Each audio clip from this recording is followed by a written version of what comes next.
Hello everyone, welcome to my channel. आज हम इस वीडियो में साइज एक्सक्लूजन क्रोमेटोग्राफी के बारे में डिटेल में डिस्कस करेंगे, जिसे जेल परमिएशन क्रोमेटोग्राफी या मॉलिक्यूलर सीव क्रोमेटोग्राफी भी कहा जाता है। जैसे कि हमने पिछले वीडियोस में डिस्कस किया है कि किसी भी मिक्सर ऑफ कंपोनेंट्स में से किसी एक कंपोनेंट को सेपरेट करने के लिए हम क्रोमेटोग्राफी टेक्निक का यूज करते हैं। मतलब किसी भी मिक्सर ऑफ कंपोनेंट्स में से किसी एक कंपोनेंट को प्यूरिफाई या सेपरेट करने के लिए जिन टेक्निक्स का यूज किया जाता है उसे ही क्रोमेटोग्राफी टेक्निक कहा जाता है। और ये जो क्रोमेटोग्राफी टेक्निक होते हैं ये कई टाइप के होते हैं। उनमें से एक इंपॉर्टेंट टाइप है size exclusion chromatography. So size exclusion chromatography also known as molecular sieve chromatography. It is a chromatographic technique in which molecules in solution are separated by their size and some cases molecular weight. जैसे कि हम कोई भी एक जो है solutions है, इस सॉल्यूशन में कई प्रकार के मॉलिक्यूल प्रेजेंट होते हैं और कई डिफरेंट साइज के मॉलिक्यूल प्रेजेंट होते हैं। सो किसी एक जो है लार्ज साइज के मॉलिक्यूल एंड स्मॉल साइज के मॉलिक्यूल को सेपरेट करने के लिए साइज एक्सक्लूजन क्रोमेटोग्राफी टेक्निक का यूज किया जाता है। किसी भी सॉल्यूशन में लार्ज एवं स्मॉल साइज के मॉलिक्यूल्स को अलग अलग सेपरेट करने के लिए हम साइज एक्सक्लूजन क्रोमेटोग्राफी टेक्निक का यूज करते हैं। Usually applied to large molecule or macromolecules complex such as proteins and industrial polymers. Okay, ये जो साइज एक्सक्लूजन क्रोमेटोग्राफी है ये यूजली अप्लाई होता है लार्ज मॉलिक्यूल्स या मैक्रो मॉलिक्यूल्स को सेपरेट करने के लिए, जैसे कि प्रोटीन्स या फिर industrial polymers. Okay, so this is the basic introductions about size exclusion chromatography. अब हम इसका इंस्ट्रूमेंटेशन पार्ट डिटेल में डिस्कस करेंगे, जिससे आपको प्रिंसिपल जो है इसका इजिली समझ में आ जाएगा। So this is the instrument of size exclusion chromatography, जिसमें आप देख सकते हैं एक हमारा ये जो है बॉटल होता है जिसमें बफर सॉल्यूशन जो as a mobile phase work करता है रखा होता है, एंड एक पंप लगा होता है जो कि मेंटेन करता है फ्लो के कांस्टेंट रेट को। एंड उसके बाद यहाँ पे हम सैंपल इंजेक्ट करते हैं इस बफर सॉल्यूशन मोबाइल फेस में। उसके बाद ये जो मोबाइल फेस होता है ये कॉलम में रन करता है। कॉलम जो है इसमें रेजिन्स पाए जाते हैं जो कि as a stationary phase work करता है। उसके बाद डिटेक्टर लगा होता है जो कि डिटेक्ट करता है लार्ज एंड स्मॉल मॉलिक्यूल्स को। उसके बाद यहाँ पे कलेक्टिंग ट्यूब में हम कलेक्ट करते हैं एंड डाटा सिस्टम में जो है हमको ग्राफ प्राप्त होता है। तो ये जो है इंस्ट्रूमेंट है, बेसिक है। सो इसका प्रोसेस क्या होता है, मेन प्रिंसिपल जिस पर ये वर्क करता है वो क्या है। सो सबसे पहले ये जो है हमारा मोबाइल फेस, यहाँ पे बफर सॉल्यूशन होता है। उसके बाद इसको जो है पंप के द्वारा आगे जो है भेजा जाता है, जिसके बाद सैंपल को जो है इस मोबाइल फेस या इस बफर सॉल्यूशन में इंजेक्ट किया जाता है। उसके बाद ये जो सैंपल होता है ये कॉलम में रन होता है। कॉलम में जो है ये बीड्स पाए जाते हैं, रेजिन के बीड्स पाए जाते हैं जो कि ट्रैप पाए जाते हैं, मतलब जाल जैसे इसमें स्ट्रक्चर होते हैं। सो इस स्ट्रक्चर में जो सैंपल में हमारे जो लार्ज मॉलिक्यूल्स होते हैं ये नहीं फंस सकते हैं, जबकि जो स्मॉल मॉलिक्यूल्स होते हैं इस रेजिन्स के इन जाल जैसे बीड्स में जो है स्मॉल मॉलिक्यूल फंस जाते हैं। एंड जो लार्ज मॉलिक्यूल्स होते हैं ये आगे बढ़ जाते हैं, क्योंकि ये इनमें नहीं फंस सकते लार्ज मॉलिक्यूल्स। सो इस प्रकार से लार्ज मॉलिक्यूल्स को जो है डिटेक्टर के द्वारा डिटेक्ट किया जाता है एंड कलेक्टिंग ट्यूब में लार्ज मॉलिक्यूल्स को कलेक्ट कर लिया जाता है एंड डाटा सिस्टम में हमारा जो है ग्राफ इंटरप्रेट हो जाता है। उसके बाद जो इंटरमीडिएट टाइप के अगर मॉलिक्यूल्स होते हैं तो उनको उसके बाद कलेक्ट किया जाता है डिटेक्टर के द्वारा डिटेक्ट किया जाएगा। उसके बाद कलेक्ट किया जाएगा। उसके बाद जो स्मॉल मॉलिक्यूल्स जो इसमें फंसे होते हैं, इन बीड्स में फंसे होंगे, उनको जो है डिटेक्टर के द्वारा डिटेक्ट किया जाएगा एंड कलेक्टिंग ट्यूब के द्वारा कलेक्ट कर लिया जाएगा।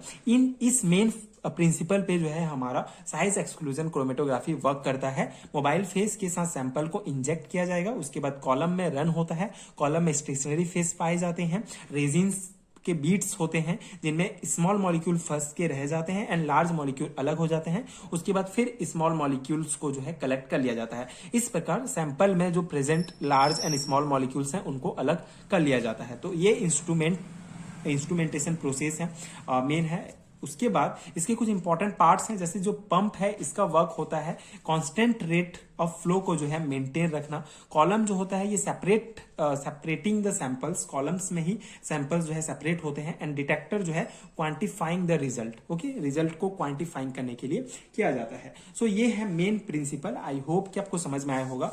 अब थ्योरी पोर्शन में, जैसे अगर आपके सेमेस्टर एग्जामिनेशन में ये आता है what is the principle of size exclusion chromatography, so आप उसको किस प्रकार से लिख सकते हैं उसको अब हम देखते हैं। जो हमने समझा उसका ये थ्योरी पोर्शन है। So mixture of molecule dissolve in liquid, the mobile phase is applied to a chromatographic column which contain a solid support in the form of microscopic sphere or beads. Okay, एक mixture of molecules को जो है liquid mobile phase में dissolve किया जाता है, उसके बाद is applied to chromatographic column, chromatographic column में इसको अप्लाई किया जाता है जो कि कंटेन होता है उसमें सॉलिड सपोर्ट्स, माइक्रोस्कोपिक स्फीयर्स या बीड्स के रूप में जो है सॉलिड सपोर्ट्स जो है कॉलम में पाए जाते हैं. उसके बाद the mass of beads within the column is often referred to as a column is beads and the beads act as trap, okay, are sieve and function to filter small molecules with become temporarily trapped within the pores. Okay, तो जो beads होते हैं ये as a trap की तरह work करते हैं, मतलब एक जाल के रूप में पाए जाते हैं जिसमें जो स्मॉल मॉलिक्यूल्स होते हैं ये फंस जाते हैं. उसके बाद जो लार्जर अमाउंट मॉलिक्यूल्स होते हैं ये pass around are excluded from the beads. Okay, जो लार्ज अमाउंट के जो मॉलिक्यूल्स होते हैं ये पास हो जाते हैं and the large sample molecules can only partially penetrate the pores whereas smaller molecules can access most or all pores and thus the large molecule elute first, smaller molecule elute later, while molecule that can access all the pores elute last from the column. Okay, so इस प्रकार से ये principal work करता है. सबसे पहले large molecules हमको detect करना होता है, उसके बाद स्मॉल मॉलिक्यूल्स हमको मिलता है. तो इस प्रकार से साइज एक्सक्लूजन क्रोमेटोग्राफी में जो मॉलिक्यूल्स होते हैं साइज के बेसिस पर अलग हो जाते हैं. अब इसके कुछ इंपॉर्टेंट और टर्म होते हैं जैसे कि जो टोटल कॉलम वॉल्यूम अगर हमको निकालना है तो VT equal to VG plus VI plus VO ये फॉर्मूला यूज किया जाता है, जहां पे VG जो है ये हमारा है is a volume occupied by a packing and VI is the volume of solvent in a pores and VO is a free solvent volume. अब यहाँ पे जो void volume होता है जिसे हम VO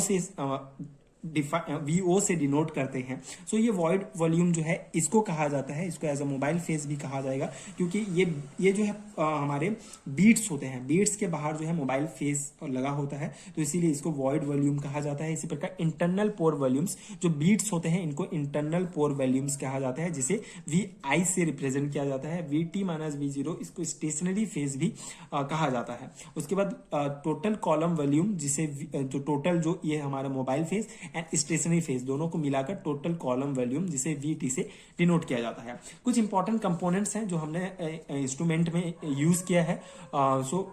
जो स्टेशनरी फेस होता है ये stationary phase semi permeable porous beads with well defined range of pores. तो स्टेशनरी फेस के रूप में हम साइज एक्सक्लूजन क्रोमेटोग्राफी में जो है dextran, polyacrylamide gel and dextran एजियोस जेल ये सब यूज करते हैं. मेन जो है डेक्स्ट्रॉन हम यूज करते हैं स्टेशनरी फेज के रूप में. इसी प्रकार मोबाइल फेज जो हम यूज करते हैं साइज एक्सक्लूजन क्रोमेटोग्राफी में उसमें हम फॉस्फेट बफर जो है ज्यादातर यूज करते हैं. Mobile phase is a chemically inert and expensive substance should not be react the inexpensive to be separated mobile phase does not react with elute mobile phase is liquid solutions. So phosphate buffer जो है mobile phase के रूप में mainly use किया जाता है. उसके बाद जो इल्यूट्स होता है is the most of the common eluents are tetrahydrofuran and chloroform dimethyl formamides. Okay, so ये इंपॉर्टेंट कंपोनेंट्स हैं जो आपको याद रखने हैं. कभी कभी पूछ लिया जाता है what is the like objective questions में पूछा जा सकता है कि साइज एक्सक्लूजन क्रोमेटोग्राफी में स्टेशनरी फेस की क्या यूज किया जाता है, मोबाइल फेस क्या यूज किया जाता है, तो आपको ये ध्यान रखना है. उसके बाद इसका most important part that is application. कुछ इंपॉर्टेंट एप्लीकेशंस हैं. Purification of biological micromolecules like viruses, protein, enzymes, hormones, nucleic acid, इन सबको प्यूरिफाई करने के लिए इस क्रोमेटोग्राफी टेक्निक का यूज किया जाता है. And separation of sugar, protein, peptides, rubber and other on the basis of their size and can be used to determine the quaternary structure of purified proteins. And the solution of high molecules weight substance can be concentrated by the addition of dry Cefadex G25 and size exclusion chromatography is the separation of large molecules of the biological origin from inorganic and ionized species. Okay, तो ये कुछ important points हैं, important application points हैं. I hope कि आपको समझ में आया होगा. सो ये था साइज एक्सक्लूजन क्रोमेटोग्राफी का डिटेल एक्सप्लेनेशन. इसका हमने प्रिंसिपल देखा, इंस्ट्रूमेंट देखा, इंपॉर्टेंट पार्ट्स देखा, कुछ इंपॉर्टेंट टर्म देखे, एप्लीकेशन डिस्कस किया. आई होप कि आपको समझ में आया होगा एंड आपके ये नोट्स आपके एग्जाम पर्सपेक्टिव से हेल्पफुल हुए होंगे. अगर आपको इस नोट्स ये नोट्स पीडीएफ फॉर्म में चाहिए तो आपको नीचे लिंक मिलेगा पीडीएफ स्टोर का, आप वहां से ले सकते हैं, which is definitely very helpful for your exam preparation. So this is the end of the video. आगे की वीडियोस देखने के लिए प्लीज चैनल के साथ जुड़े रहिए। Thank you so much for watching.